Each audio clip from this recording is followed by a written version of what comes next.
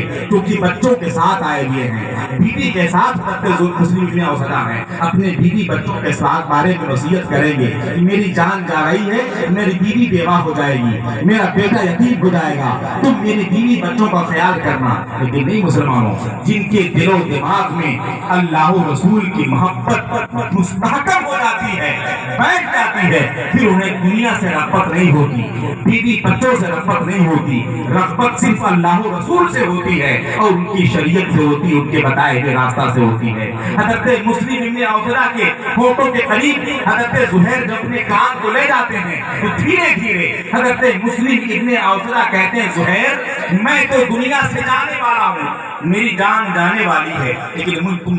تم مجھ سے یہ وعدہ کر لو کہ جب تک تم غلامان دنیا میں موجود رہنا تو آقا حسین کے کسی ایک بچے کو میدان کربلا میں مت آنے دینا. جب تک تمہاری جان میں جان ہے, تمہارے بدن میں خون ہے, جب تک تم زندہ ہو تم اپنے بچوں کو قربان کر دینا, خود اپنی جان کی بازی لگا دینا, لیکن جب تک تم جینا